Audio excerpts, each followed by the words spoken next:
Se você já estudou motivação ou comportamento em algum momento da sua vida, você com certeza já ouviu falar de reforço positivo, de reforço negativo, de punição. E hoje eu tô aqui para esclarecer a diferença entre essas três coisas, tá? Principalmente falando de reforço, mas também saber separar o que é reforço e o que é punição, tá? Então vamos pensar de maneira geral, tá? A gente executa um comportamento, tá? Seja qual ele for. E esse comportamento, ele vai ter uma consequência, que pode ser uma consequência positiva ou uma consequência negativa, tá? Então, por exemplo, você é criança e você foi lá e mexeu com faca ou mexeu com fogo e seus pais vieram te castigar porque você mexeu com faca e com fogo e você sabia que você não podia mexer com fogo, por exemplo, tá?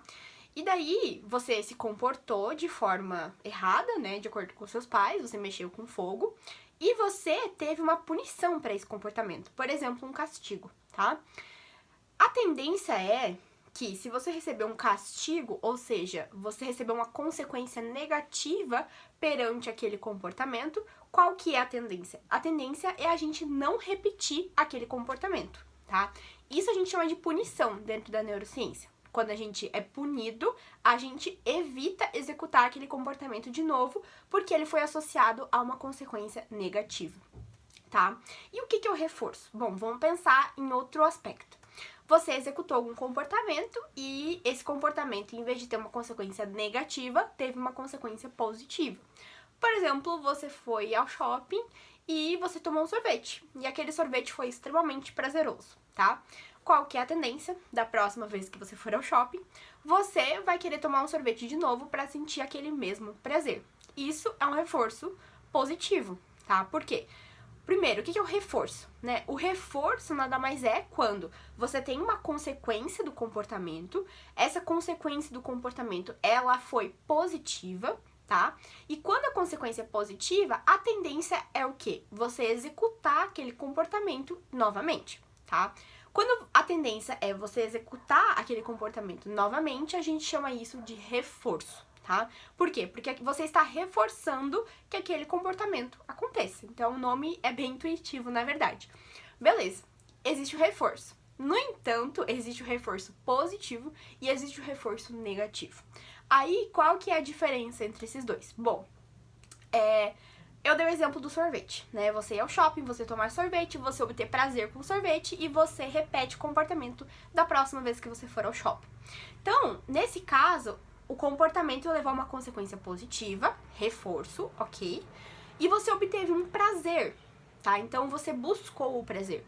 Quando você quer buscar esse prazer, quando você obtém diretamente o prazer, a gente chama isso de reforço positivo. Acho que fica mais fácil de separar quando a gente entende, então, o que é o reforço negativo, tá? O que é o reforço negativo? O reforço negativo é, por exemplo, vamos criar uma hipótese aqui. Vamos supor que você tem medo de falar em público e você tem um trabalho para apresentar na sua faculdade, na sua sala de aula. E daí é um trabalho em grupo, tá? Mas nem todos do grupo precisam apresentar. Uma ou duas pessoas do grupo já tá bom. Aí, supondo que no dia que você precisa apresentar esse trabalho, você pega e você falta na aula e outras pessoas do seu grupo apresentam o trabalho. O que isso te gera? Você evitou aquela situação, isso a gente chama de comportamento evitativo, porque você tem medo, né? Você tem uma ansiedade em relação àquela situação. E você, então, evita estar em sala de aula para ter que apresentar o trabalho, para ter que falar em público, tá? Então, nesse caso, você faltou na aula e deixou seus colegas se virarem e se apresentarem, né? Apresentarem o trabalho. E você evitou algo que seria doloroso para você, algo que te causaria dor, tá? Qual que é a tendência, né? É você reforçar esse comportamento. Então, da próxima vez que você tiver um trabalho para apresentar, que seja em grupo e que você não precise estar lá para apresentar, você pega e falta na aula porque outra pessoa vai resolver para você. Isso também é uma forma de reforço. É um comportamento que você que você fez para evitar uma dor, tá? Mas isso te gera uma consequência positiva, que é você não ter que enfrentar aquele medo, não ter que sentir aquela angústia de apresentar, de falar em público, tá? Essa situação que eu descrevi, a gente chama de reforço negativo, quando você evita uma dor e você reforça o comportamento de evitar aquela dor. Isso a gente chama de reforço negativo. Por que é reforço, então? Porque tanto o reforço positivo quanto o reforço negativo, o que acontece? A tendência é você repetir aquele comportamento. Por quê? Porque tanto buscar um sorvete quanto evitar falar em público, as duas coisas são recompensadoras, tá? Então, isso vai gerar um reforço daquele comportamento, ou seja, a tendência de ele ser repetido novamente. Tá? No caso da punição, não é assim. No caso da punição, é que o comportamento teve uma consequência negativa e essa consequência negativa te faz não querer mais repetir aquele comportamento. Tá? Entende a diferença? Punição, você não reforça o comportamento. Reforço, como o próprio nome já diz, você reforça, seja para obter um prazer ou seja para evitar uma dor. Então, espero que tenha ficado claro, né? Exemplificando a diferença entre essas duas coisas. E se você ficou com alguma dúvida, comenta aqui embaixo.